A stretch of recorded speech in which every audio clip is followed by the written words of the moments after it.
Welcome to the Tactics Meeting. I'm your host, Dan Smiley, and here on the program we talk about all things emergency response, although admittedly with a bent towards oil spill response. And today on the program we have Kim Estes, formerly the Director of Emergency Response for ARCO, and now is going to talk to us about investigations done by the National Transportation Safety Board. Super interesting. I hope you enjoy it.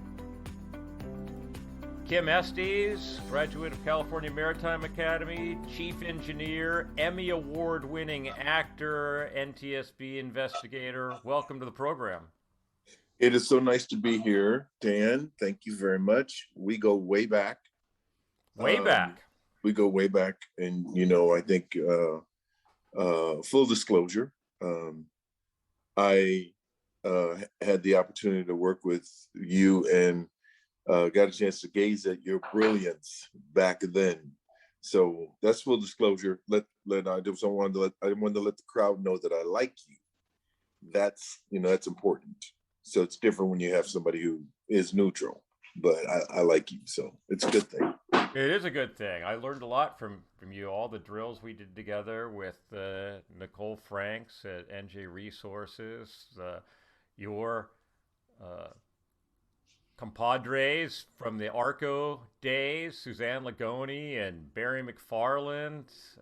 These are people that I still rely on, still call friends. I called Barry just the other day to get some response advice. Hey, I'm thinking about doing this. What do you think of that? Yeah, it wasn't actually on a response. It was pre-planning, but it's like, these guys are kind of expensive, but I think you use them. What do you think? And it's nice to have friends. Yeah, it is nice. It's nice to have have resources to go to, especially in both non-critical or critical situations. I mean, it's nice to have those words of wisdom from people who may have already been there and done that.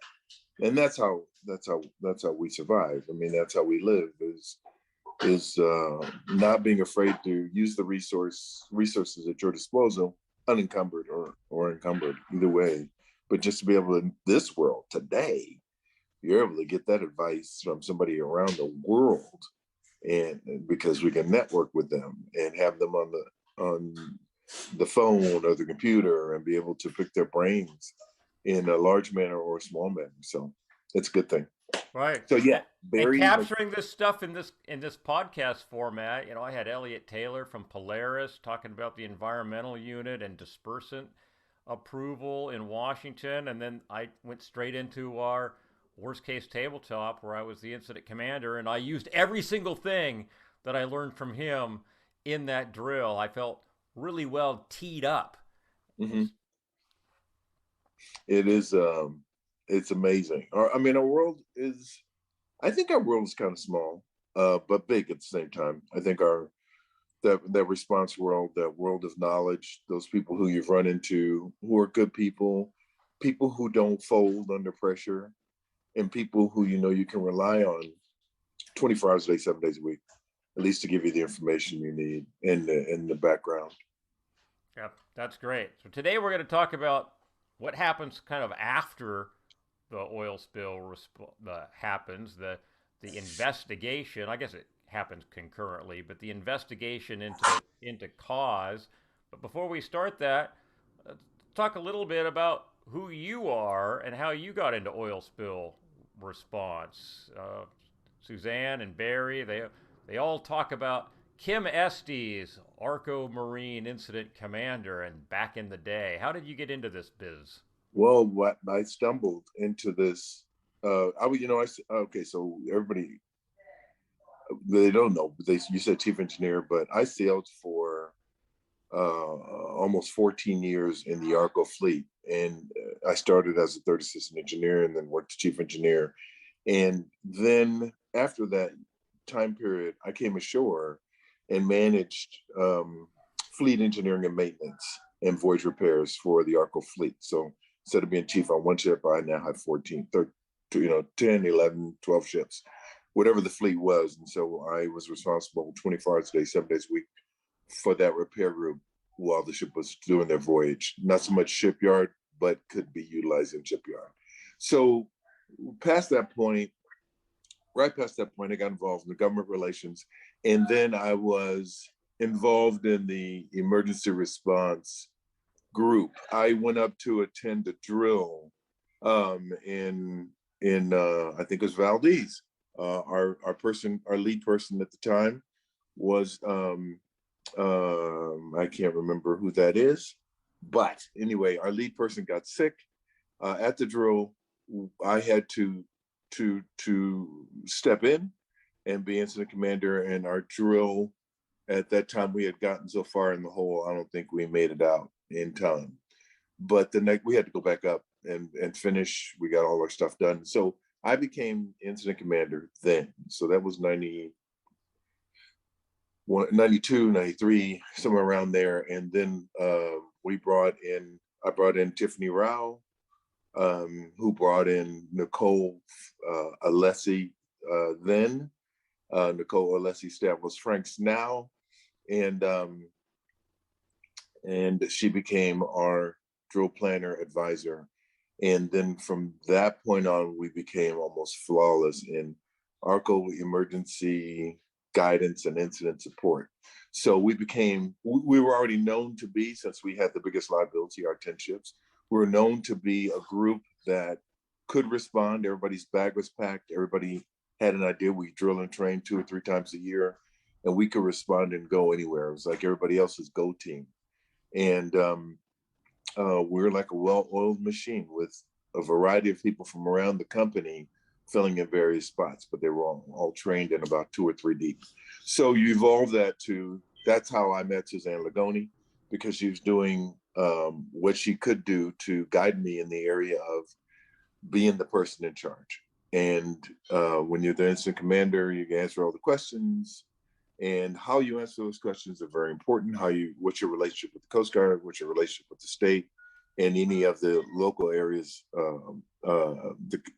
involved in their contingency plans, and the tribal interface as well. So that's where Suzanne was able to guide me and make sure that I was proficient at that, because it means a lot to the company. And then people like Barry McFarland came in and guided the rest of the response. I mean, it's wonderful to have had an association with those people, the Tiffany Rouse, the Nicoles, Nicole Franks, the Barry McFarlands, the Richard Rangers, and Suzanne Lagonis, and also a lot of the other senior execs from Atlantic Richfield Company at the time, and then BP. So that's my experience base. That's how I got involved in drills and thrills and spills. And from that, once I left the company and hung up my own shingle, I was able to work with Nicole and you and others in organizations that wanted some expertise and guidance in that world of incident command, and being part of that and being able to share some thoughts and words of wisdom to the spill response community. And that's a very long answer, Dan, to a very short question. It's a perfect answer, and I'll depart oil spills just for a minute, because you're the only actual celebrity that I know. How did you get into acting, and what did you win your Emmy for? Okay, so this is the strange world of it's all acting. This is how acting works, because sometimes you never know. Sometimes they call it being at the right place at the right time. And it just so happened that years ago, when I was sailing on ships, back in probably 81, 82, I met a group of people over, and I was living in Castro Valley, California at the time, in the Bay Area. And I met a group of people who were actors that were in San Francisco. They went to ACT, they were in theater, they were taking acting classes, but because I was still on ships, I could only stay and hang out with them for a couple of months at a time. And then I'd go back to sea for a couple of months. So, agents didn't want to hear that fact that you can, they can only have me and push forth my wares for a couple of months at a time, and by the time they pushed forth my wares, which was, everything I had, it was time for me to go back out to sea, so I couldn't commit to anything. So it was very tough. I froze that because I moved to Los Angeles and took the job after I sailed with Arco, came ashore. I was on a pager 24 hours a day, 7 days a week. So no, nothing. And then BP bought Atlantic Richfield Company. And when BP bought us, and I knew that I was going to be made redundant, I stayed a year with the company to guide them through. At that time, I was head of the corporation's environment, health, safety, sustainability, aviation. I had a bunch of titles, but I was corporate. But they were going to get rid of all the corporate people, and I was one of them. And so as I knew I was going to leave, I was one of BP's directors for environment, health, safety, sustainability for the Americas. And as I knew I was going to leave, I hung my shingle out into the acting world, took a shotgun approach, some agents bid on it, and then I became an actor in Hollywood. I got my first role in 2004 because BP bought us in 2001, somewhere around there, 2000, 2001.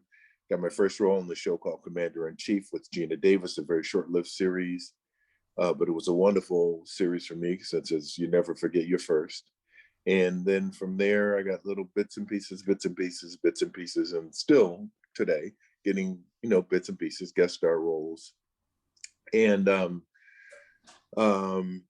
couple of friends, a friend recommended me to another friend who was directing a short form series, which short form is less than 15 minutes, and but greater than 2 minutes, and it had to be at least 6 episodes. So we did the 6 episodes, and in this the show was called Dicks, because short for detectives, because I had 2 female detectives who were very funny ladies, and I played their boss. I was the straight guy, so it made it very easy for me to be the hardened sergeant who was in charge of these 2 very funny women and not laugh. So that was enough ammunition to load it up into the Emmy category. And so we ended up being on the pre-Emmy nomination ballot. And then we went to the Emmy ballot. And then we went to the Emmy ceremony, and that series, myself, since I was nominated for Outstanding Actor in a Short Form Series, Comedy or Drama. And we won. I won, thanks to the 2 funny women and the director, and just for grabbing me and throwing me in this short form series, 6 or 7 episodes of just sheer fun. So as I tell people, don't Google this on the company computer to try to find that show. It's Dicks the Series. It is not. Don't. IT will be all over you if you just Google and try to find it. It's very, it's just don't do it. Dicks the Series or Dicks the Movie or anything but just don't look the standard word up. So that's the cross. Good advice. Very good advice. That's the cross between environment, health and safety, and emergency response, and what I also do today. It's that strange thing where you're allowed to play in as many worlds as you can. And since the good thing is, from the environmental standpoint, we don't spill as much as we used to. And so therefore the occasion to respond or to assist in a response is a little bit different than it used to be in years past. And we like that. We still drill and train, and I still will drill and train with Nicole and her company. And just to impart knowledge if it needs to be imparted. You got newbies. Organizations change all the time. They may or may not be aware the training may not have sunk in, but it's nice to have hands-on, or a trainer or a coach, and watch people stumble through it and give them some advice. So that's also part of what I do. But the acting piece is also there, commercials, and also films and television. And the Emmys, by the way, is, in case people don't know, it's television. Yeah. All right, that's awesome. Well, you're also doing investigations for the National Transportation Safety Board. How did you get hooked up with that? Well, when the Casco Busan happened, in San Francisco, the San Francisco Bay Area, they hit the Bay Bridge, split open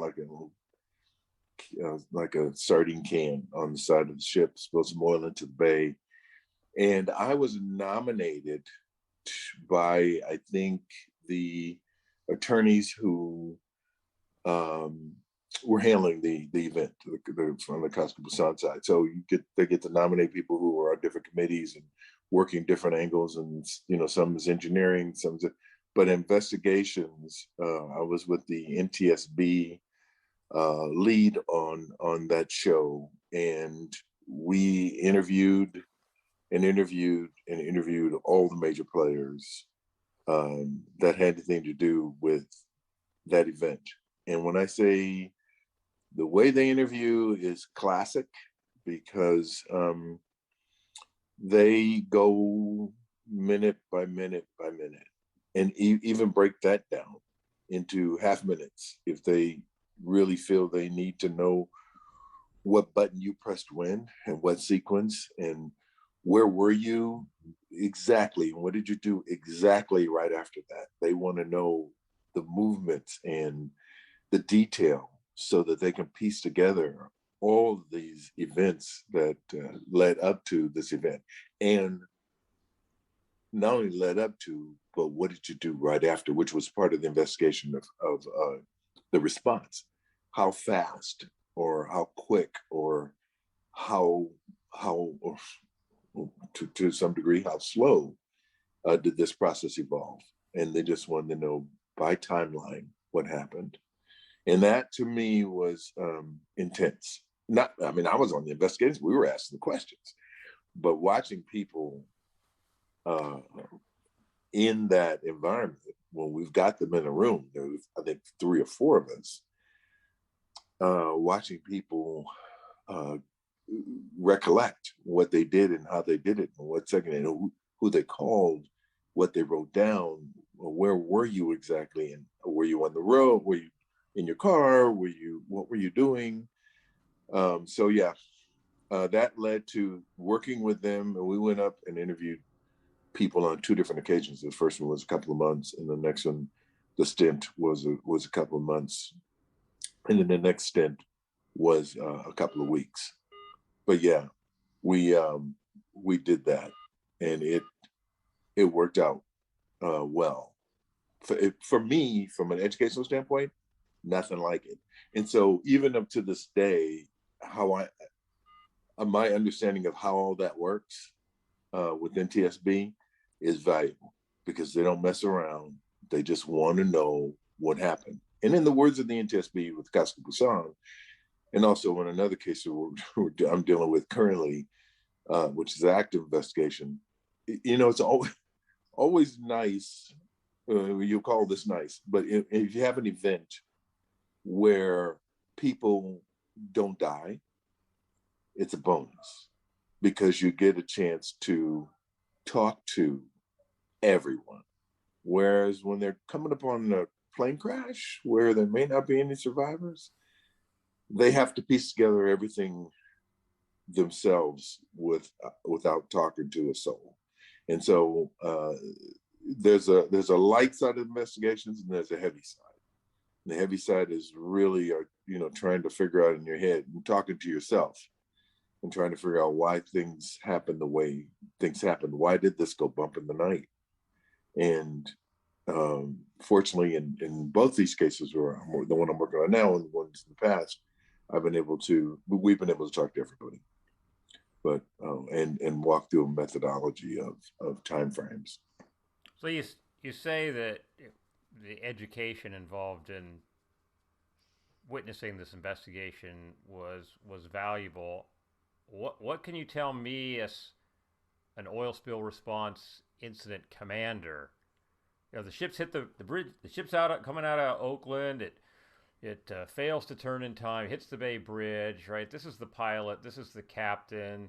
The oil spill response organization gets called, and now I get the call, and I may be 15 minutes in. I might be 2 hours in. I'm. What can you tell me about the investigation? When is it going to start? And what do I need to do knowing that this investigation is coming? You know that it is happening. You know that this event has happened. Therefore, now you're a person with knowledge.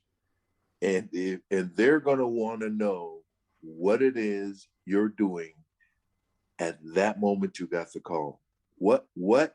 So starting there, either somehow you've got to record it, you've got to write it down. Your phone ledger will be fine for who you called. I will tell you that they will have your phone records, and they want to know what happened between the time you called this number and the time you called that number. They'll know but between the time you called Bob and Hank, what were you doing?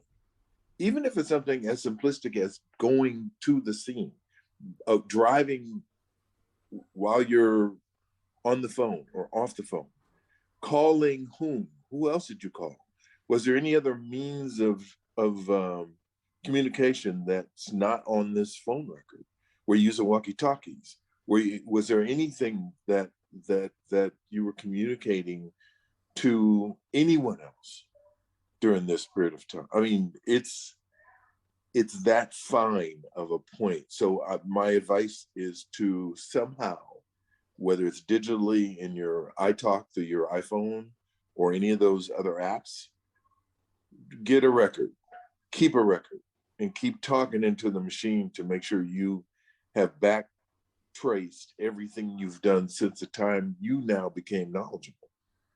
And therefore, they're going to look at all those to make sure that the response was handled correctly. Now, you're going to know, if the response was handled correctly. So you're going to get that done. However, they want to know, what phone calls you made, who you made, what time you made those calls, who'd you talk to, how long was that conversation? They know it. They can see it in the phone records. They're going to ask you 60 questions, and they all know they already know the answers to the 60 questions. So anything other than that, they're going to say, "Excuse me." They're going to dig a little deeper, because they already know. When I arrived on the scene of the Casca Busan, and I was there, and I was nominated as being on the team of the NTSB, I arrived in a room, and they had a stack of probably 2 or 3 inches thick of paper on everybody they were going to investigate. This is like day 2. This is like the second day I was up there. They had a stack with pictures, background, all the information from the captains, all the ship's officers. They had all that data. It's incredible. What about the oil spill response team? Do they already have data on them too? That I didn't know. I didn't see that, but they had data on the principal players that were involved in the event. Not I didn't see that from the response side of the fence. I wasn't in that tent, but the tent where people were when we're doing investigations, the captain, the pilot, anybody who else was associated with talking to any of those individuals, they had a dossier on them. When I'm being questioned by the NTSB, is this like a legal deposition? Am I under oath? No.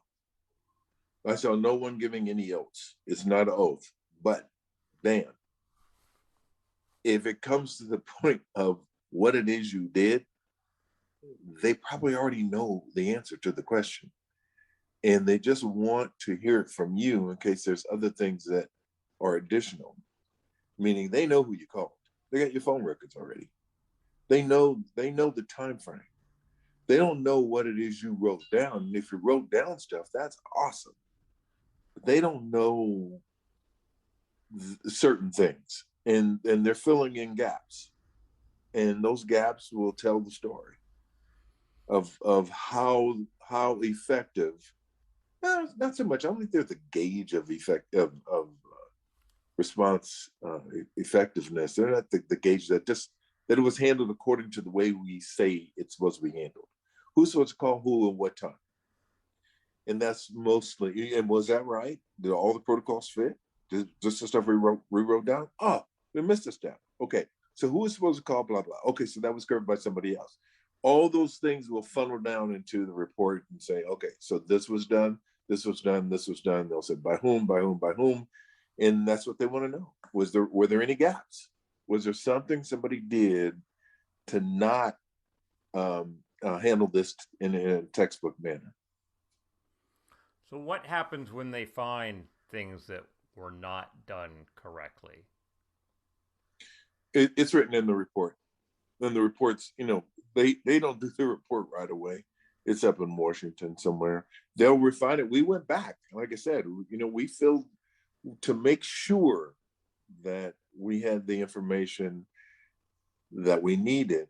We were all called back if we were available to do a second round of interviews with people who might be helpful for us to fill in the gap of the investigation as it's set right then.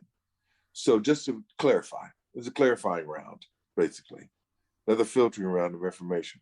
And this was to make sure that, this was done by whom, this was done by, so it's all filled in. And if it's not, then it's like, okay, so that wasn't done. And then you go back and recheck to make sure that wasn't done by somebody else. It could have been done by somebody else. And that's what happens. So were any of the spill management team, OSRO personnel, responders interviewed by the NTSB during that process? Yes, absolutely. And I believe the incident commander was, for sure. And then there were a couple of other people, I think, within his organization that may have been, but I know for sure. And I had to recuse myself because I knew Barry. Right. So I couldn't be in the room. I did it myself. I said, not me, because I know him well. He used to work for me. So they did what they needed to do, and I was outside the room. So it's fine. It worked out well. From my knowledge, from the standpoint of running an effective response as per textbook or as per written doctrine, then it went well. The other part, the elision, with the bridge, the root cause, the causal factors, all those things, those were the other team that were doing that part of the investigation. Were doing the aftermath, what happened right after that. Right. Which included, tour on the ship, tour of what happened, the outside of the ship. So it was good. She looked like she'd been taken open by a can opener. That's exactly right. Yeah, like a child's toy, like a can of sardines. Yeah, it was beautiful. I'd only seen that one other time, actually. And at that point in time, I was working for Atlantic Ritual Company.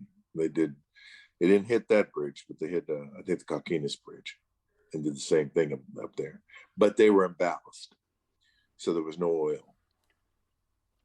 Gotcha. Yeah, I had Barry on the podcast, and we talked about the early hours of the Casca Busan and how the spill volume came to be so vastly underreported, and the communications errors that really appeared to come out later as part of the NTSB investigation. Did you have a role in that? No. Well, I would like to say no, but probably yes. We tried to figure out why there was such a big gap, which was You see numbers, and then all of a sudden you see more numbers, and you go, what? Who reported this and why? And what time did you report this and why? That was the bigger question.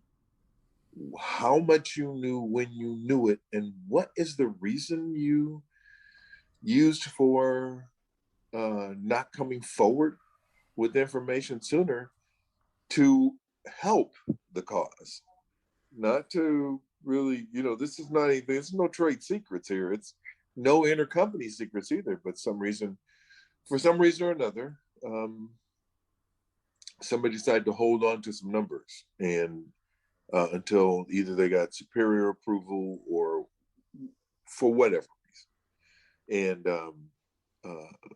those numbers were revealed.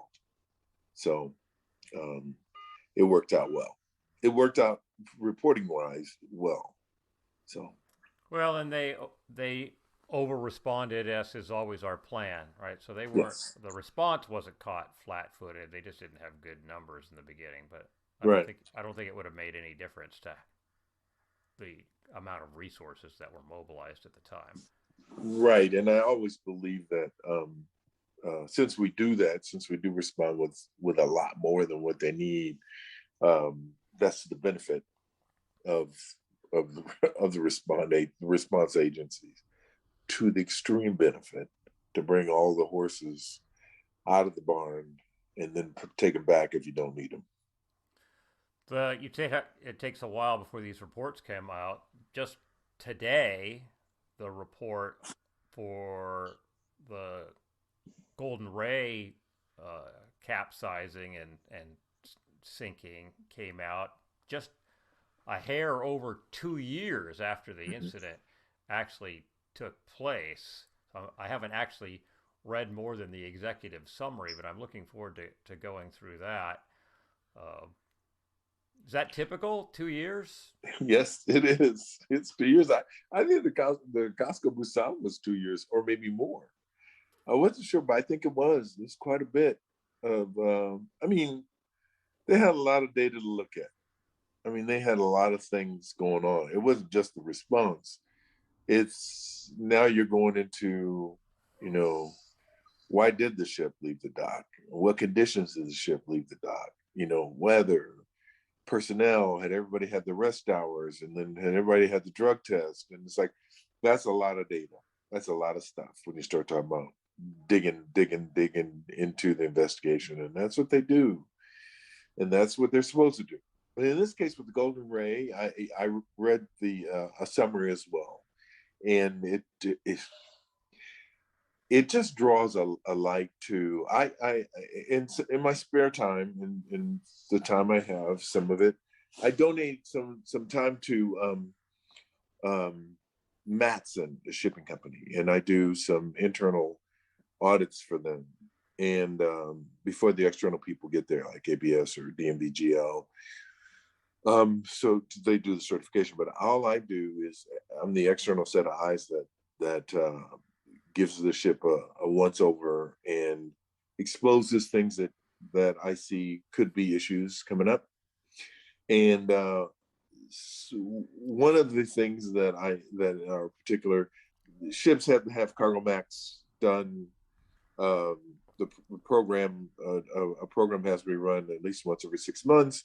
But when the term of stability report needs to be in the logbook when the ship is ready for departure. And the check and balance to that report is such that it should not be the same numbers, of course, that you entered with. There should be a differential. I don't know to what degree the captain would validate or verify the chief mate's trim and stability report, which is just one of those other things. I mean, you have to go through something like this in order to get at something like that, to where there's a system in place to validate that the report that comes out on trim and stability is something you can sail with. It's something that is legit. It's something that you would think that your chief mate would be like on the ball with this thing, because he or she knows where every bit of cargo is on that ship. And And those factors are taken into consideration. And from what I saw on the in the report today, in looking at some of the testimony from the pilot, he said that thing went over pretty quickly, and then he tried to heel it back the other way, and it did not want to come back, and it just continued to go all the way over. So I mean, you know, to the list, it had 61 degrees, I think it was, but it was you rely so much on the proficiency of who you have in those positions that will keep you out of harm's way, and one of those is the chief mate.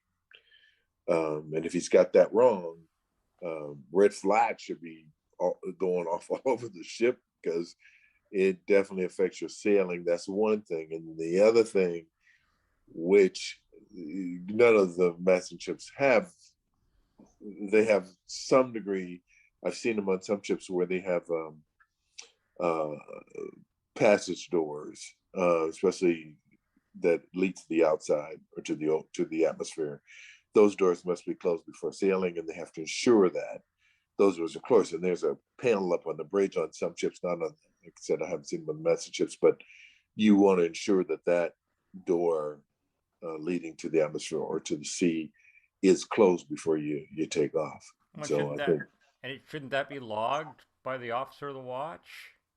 yeah, it should be. And like I said, some ships have indicator lights saying yes, closed, yes, closed, you know, verified. And then there should actually be a physical check of those, because sometimes, you know, things fail, systems fail, especially electronic systems. Maybe that indicator's stuck somewhere, but you still need to have eyes on that thing, send somebody down there and say, hey, yeah, this door, this port is closed, this access to the ocean or the atmosphere is shut. And that way, you know, you're ensuring. How long does that take? I don't know. Just it takes a couple of minutes. If somebody's down there, just to ensure, put eyes on it, make sure that it has sealed itself. However, we've gotten so specialized in our shipping these days to where, you know, you got 20-person crew, 22-person crew, and they're all over that 900 to 1,000 foot ship, and they're trying to do all the things they need to do in a specific time frame because they're under the gun, because you can't, you know, you have work hour rules, and you have to give people the rest hours. And so it becomes something that, and I haven't seen that in this report yet, where they talk about the time and who should have done it and the verification. I haven't read that part yet, but it just comes to, because I do the audits, all those things are important. Are people getting their rest hours, or are they able to get their task in the time period that says, you know, I can't work more than 16 hours in a 32-hour period. And so you've got to be able to give people their downtime. And then in that downtime, they can't be disturbed. And so you got to make sure all your work is done in the time period that you have them, or else you have to, by law, stop the ship and say, hey, we can't go any further. Everybody's maxed out on time. We got to give people their rest hours before we can sail the ship, pull over, anchor, get people their 6 to 8 hours that they need rest, and then you can proceed along the way, because everything else is a violation of law. So yeah, workloads, all that, everything has to do with getting the ship import loaded and back underway. All of that is under the eye of the Coast Guard, NTSB. You start talking about fatigue, you start talking about making mistakes, you start about forgetting things in a hurry, in a rush to get to sea so that you can get your rest hours in. All those things are crucial and vital, everything. So there's a lot that is under the microscope and should be. Fatigue is a killer. Fatigue is horrible. It's worse. It's worse. Many studies show that it's worse than alcohol. Absolutely.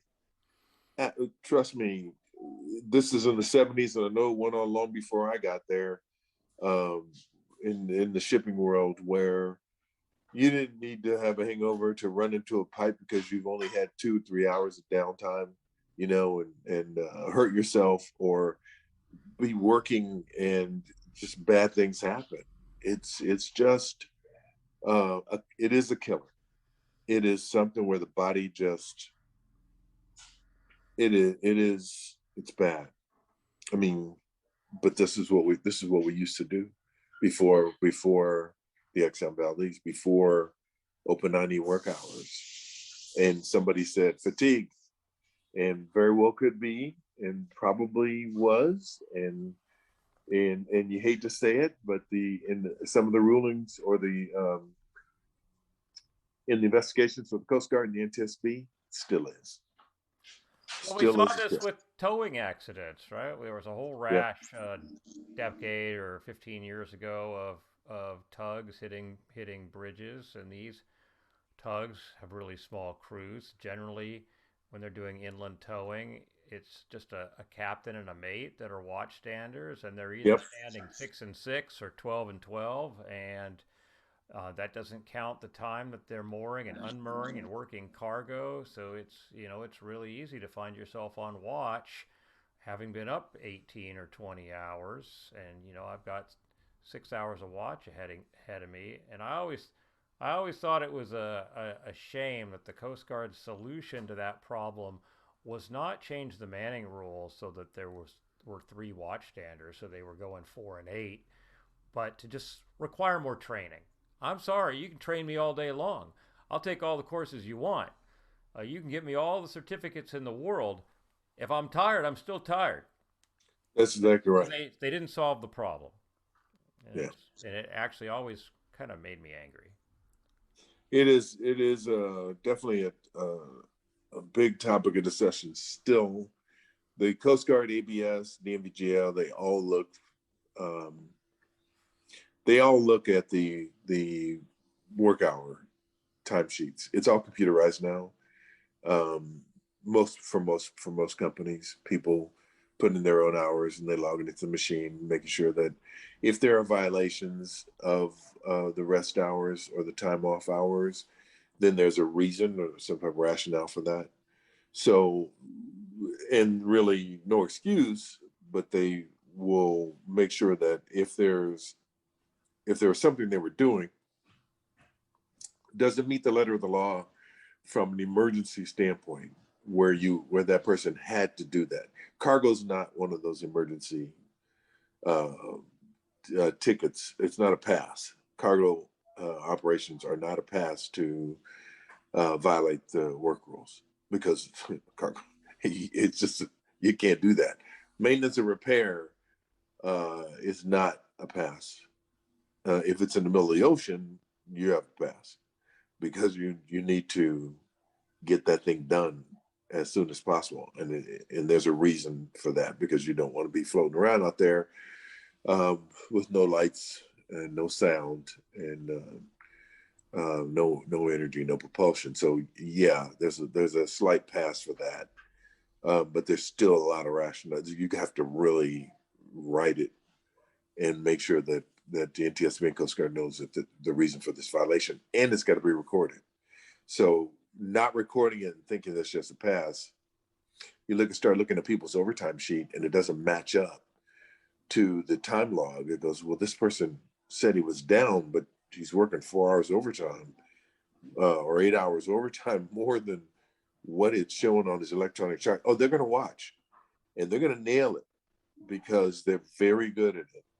And it's one of those things where if something goes wrong on a ship, that's one of the very first pieces of investigative data they're going to look at is the fatigue.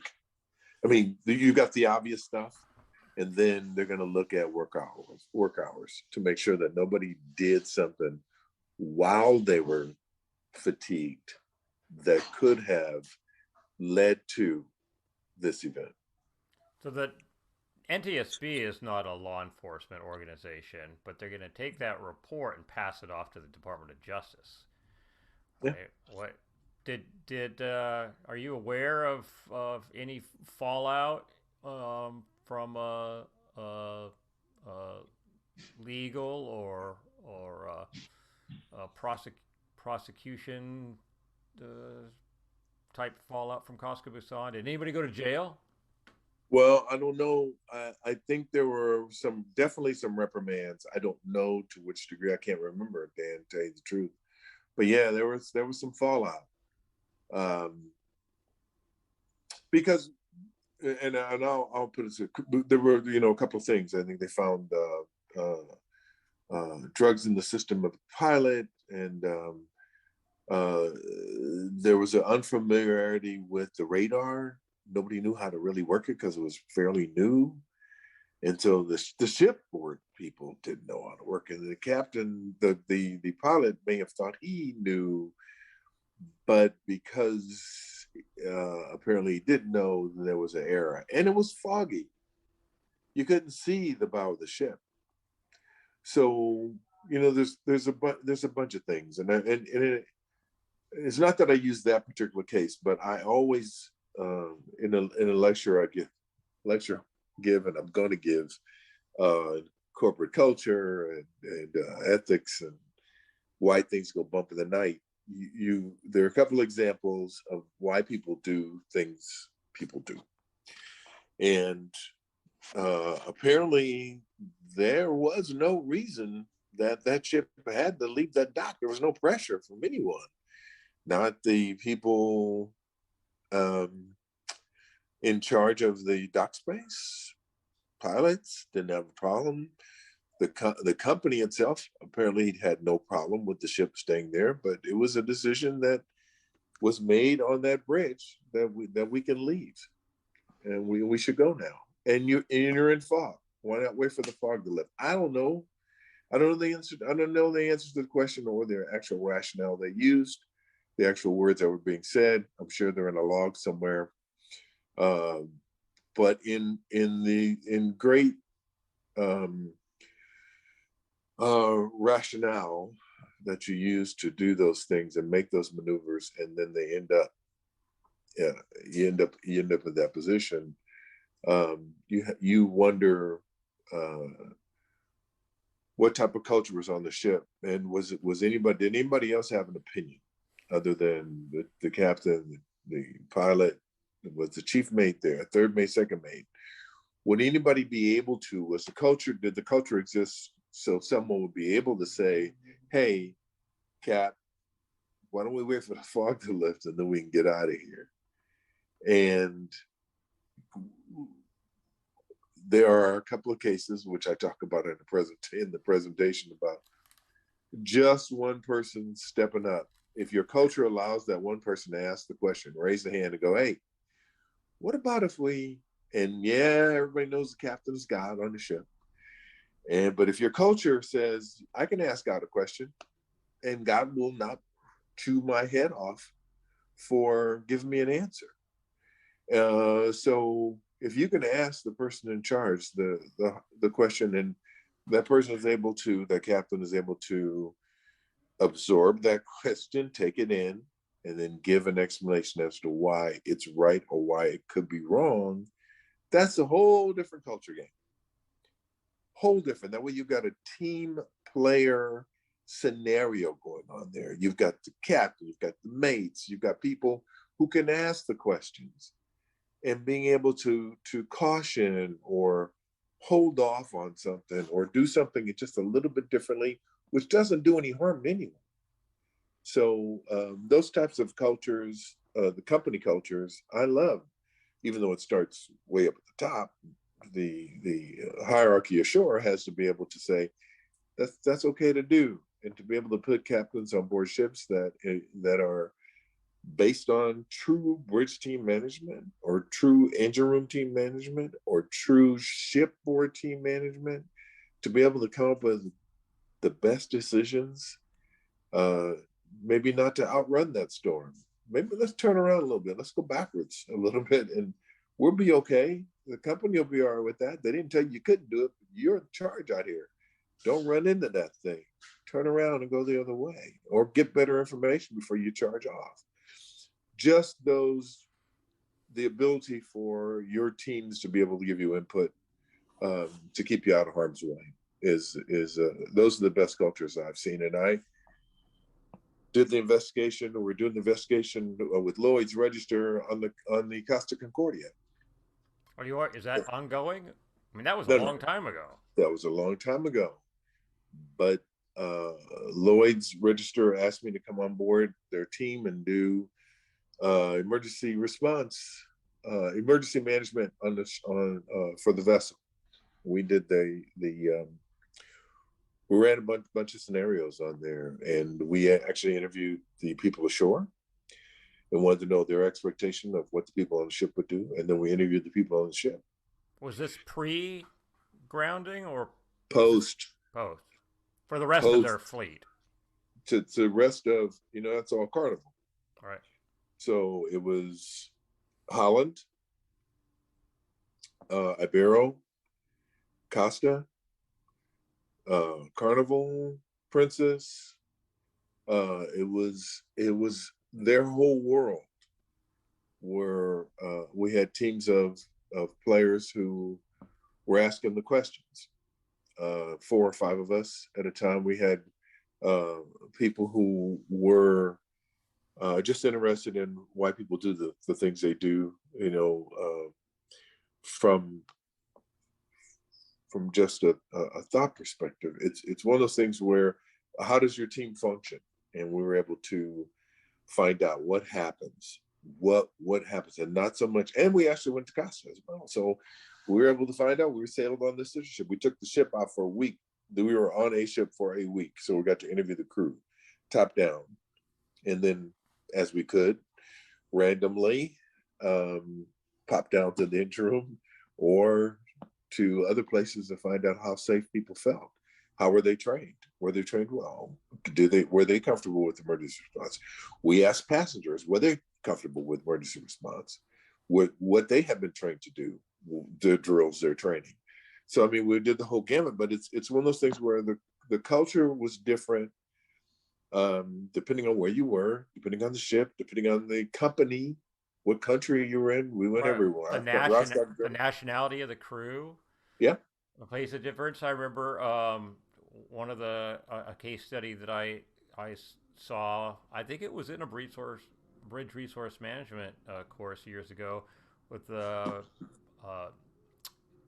airline flight deck crew on a flight heading into Colombia, and the plane was low, and the co-pilot clearly didn't feel that he had the opportunity to suggest to the pilot, to the captain, that there was an issue. And you can hear him on the voice recorder with his tone of voice saying, we're below glide path, we're below, we have this, mountain. Basically, they just flew it into the side of a mountain without ever ever hearing any actual comment that we're too low or whatever it was. So that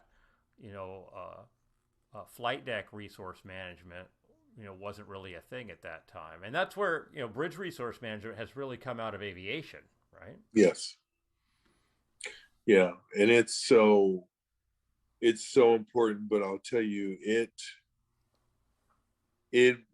makes you, especially me, when those strange old mariners, makes you feel really good when the captain says that all of us, he's talking to his team, his whole bridge team and the engine room team, on the bridge before they sailed. I don't know what port we were in. I should have known this because I wrote it down in my notes.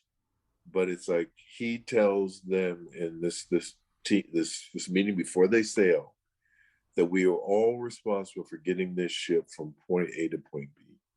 If I come on this bridge and yell out an order and it is a mistake, it is your job to tell me to think about what it is I just said and that we're about to do.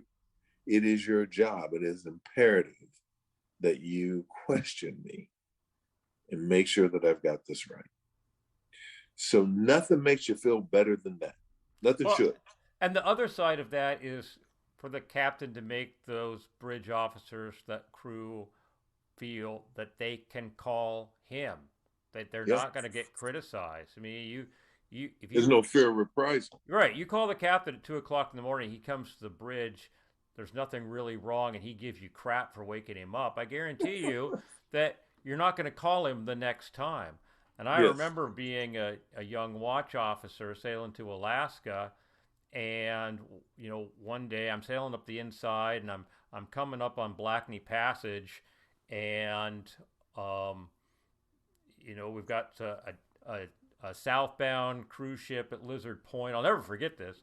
And I've got two slow tugs up there, and a lot of current running through Blackney Passage. And so I called the captain. And, I just, my choice was really to keep going and go outbound, or around, past the tug on his port side. But I was concerned about meeting that cruise ship as I came around the corner, or slowing down and spending an extra 2 hours following this tug through the channel. And Mhm. I decided it's not my call to make, so I called the captain. And the next day he told me, every time we've come to these channels in the last 2 months of these trips, um, that he's gotten out of bed and stood out on the wing on the deck below, kind of keep an eye on things while I was on watch. He doesn't really know me, right? And after I finally called him when there was, an issue, he's like, okay, now I know he is going to call if there's an issue. I can go to sleep now. So Mhm. that was a big, thing for me, that, he was concerned about me too as a watch officer. Am I going to Right. just try to bluff it out, or am I going to call when I have a question? Because that's, it's his ship, not my ship. Right. Right. Oh yeah. Yeah. That trust issue is a big one when you're dealing with shipboard or bridge team management and engine room team management. It is. We used to have a chief engineer who used to be 80 feet up in the upper fiddly, watching the watch officers at their desk downstairs, knowing and listening to the alarms, and he knew how the ship was running. He could feel it. And when he felt comfortable, he could go to sleep. But until then, he wasn't going. He wasn't going to, especially with newbies, Yeah. which are on the 8 to 12 watch. So he could go to bed at midnight because he knew a more seasoned engineer was coming on watch. So he could sleep then. But yeah, it is that, and it is that communication, that trust piece, that is so helpful. And so we learned that a lot from the hierarchy ashore as well, that they either did or did not trust. And part of that is the training they instill in their officers when they select them, the onboarding process, the evaluation process. It's like, okay, so I trust this person. They've made all those things, the evaluations from other officers, 360 type of evaluations from their peers. All those things should be taken into consideration when, especially if shoreside trusts them. That needs to somehow be explained to the shipboard group. There was a lot of none of that going on in some of the companies that we interviewed. They didn't believe in it. They believed the ship was, once it was away, it was away. And the ship also believed that once they were away and out of the eyes of corporate. And so it was a lot of data that we got. Hopefully the report was helpful. I don't know that a lot of the internal strife and struggle were in there. I think they wanted just the hardcore items that would not lead a team to. I mean, we talk about hierarchical things. Casa Concordia talks about the captain, being off the ship and who's in charge and who makes decisions and who steps up and how can they step up. They've never stepped up before, the junior officers, because that's treason. You'll end up on a sandbar somewhere, at the next available one. And so truly just the opposite of rich team management, when you have the captain as God and making those decisions and nobody stepping up and saying, hey, I think that's just a little too shallow in there. We need to get out a little sooner. And if you make that call, if you say that, then you hope you're right. If you're wrong, then you have to worry about it the whole time. The rest of the time you're sailing there, because there's fear of reprisal. There is fear, and it's like, okay, I made a suggestion, didn't work. Okay, now he's gonna think I'm a smart aleck, or somebody who just wants to say things, or you are usurping authority, and you have no respect for the chain of command. It's like, oh, all right. So it's a long way to go to get the teamwork approach to matter, to make it happen, and to be acceptable, and without getting angry, and without jumping all over somebody because they're making a suggestion about what it is you're doing. So, are U.S. flag vessel companies embracing this cultural shift in bridge resource management, or does it take an accident to get them to make a move in that direction? I think in just about all cases, accidents are great storytelling tools, and you hope that all of those sink in. And I mean that they have, large companies have seminars every couple of years to bring all their officers, their senior officers, ashore, and so they're able to help them, coach them, guide them, instill upon them that this couple of things matter. One is your team, and the other thing, your work hours and fatigue matter. The other thing is that as best you can, utilize all those resources, because just because you are at the rank you are, whether it's captain or first assistant or chief engineer, there may be other ideas that might matter as well. And you just have to be able to absorb those, take those in, and then be able to respond. It's just like, part of it is what we value today as the near miss program.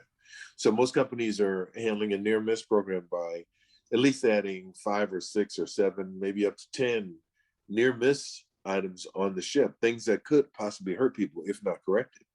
So the pride of the ship says, oh, there's nothing wrong with their ship. We just fix things as we go along. But the beauty of a near miss program is that everybody can input. And if you find it and you say something about it, now you can help somebody, from not getting injured in the future, and possibly in the whole fleet, because all that stuff is shared fleet-wide, not just shipboard.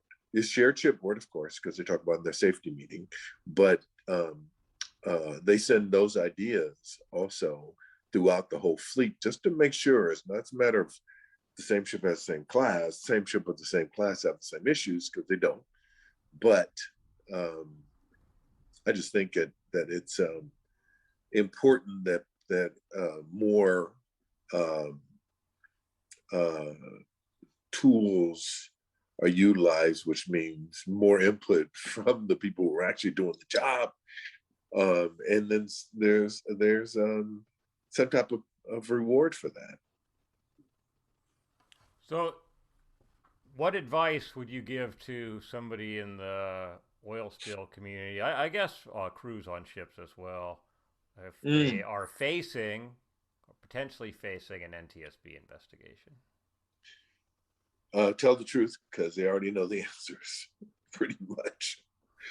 Just tell it like you got it, like you know it. Don't assume. Don't guess. Trust me, they know more than what you think they know. And if you were able to document what it is you did, when you did it, who you talked to, who you called, what your actions were, if you're able to write that down as soon as possible, or put in your iTalk as soon as possible, do that. And that way you have a record of what went on. And not everybody's gonna get interviewed, but they might be. I think in this case, in the case that I'm working on currently, all members of the fire team, of every fire team, were interviewed. All people, because it was a shipboard fire. There've been a lot of those this year.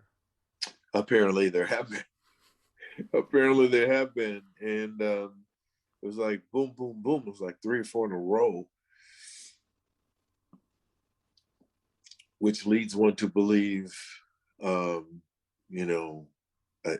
just think more attention needs to be paid to, of course, your systems on the ship, whether they are, your fire systems, your sprinkler systems, CO2 systems, and also that, as well as people being able to operate them. Everybody should know how to operate them, how they function, and just take the time to go through it with people so that they understand it. And I think that's important. Those are the big walkaway lessons from those. Great. Those are good lessons learned. Yeah. Well, Kim Estes, thank you so much for taking the time. Thank you so much. To come on the show. Smiley. Thank you. Thanks for having me. Well, that's all we have time for today. Thanks for joining us for the tactics meeting. We interview subject matter experts about response tactics and technology. And if you'd like to be on the show, you can email us. The email address is podcast@thetacticsmeeting.online.